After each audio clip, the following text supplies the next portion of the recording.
Robert Henderson.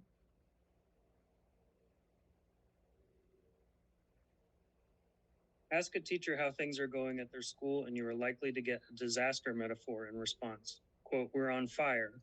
We're drowning," end quote. More than one has said to me that this year has been the worst yet, and given where we have been, that is truly saying something. Just because the dam hasn't broken entirely doesn't mean that our teachers and school leaders aren't in a constant state of plugging holes. Our ongoing teacher retention crisis predated the pandemic and has only worsened since. Teachers and paraprofessionals are spread too thin, sometimes in violation of legally required staff to student ratios, and are covering teacher absences by taking on students as many as 10 at a time. This is not good for teachers, and it is not good for students. Our actions need to match the urgency of the problem. We could use more timely and precise data on this topic over the long term, and yes, please pass the Data Warehouse Amendment Act. If, as Aussie says, it is too costly, fund it. We can't afford the cost of not better understanding and addressing the reasons teachers leave. That said, we don't have to speculate. We have actionable data about what teachers say matters, thanks to work done by Empower Ed and the Washington Teachers Union, and by simply listening to our teachers. Teachers need more flexibility in scheduling. And I'll note also that planning time is too often lost while covering for others.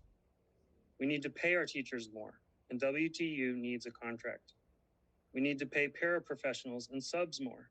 Teachers' working conditions suffer when assistants, subs, and other paraprofessionals' positions are not filled or turnover.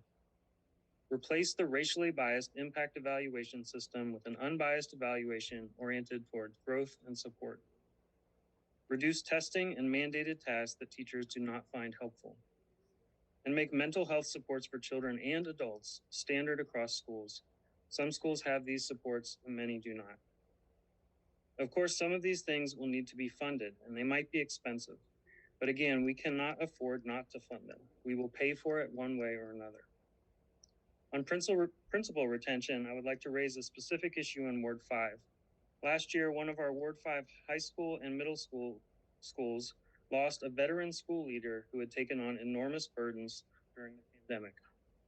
That school leader, along with both schools' LSATs and other community members, including myself, strongly urged DCPS to hire 2 principals, one for the middle school and one for the high school. These 2 schools do not have a feeder relationship. DCPS flatly refused. Taking nothing away from the very capable leader serving as principal to these 2 schools, the situation is unnecessarily burdensome. We need to set up and support our school leaders and teachers for success. I commend to you the research and recommendations of Empower Ed specifically and more generally, just to listen to our teachers and act with urgency. Thank you. Thank you, Mr. Henderson.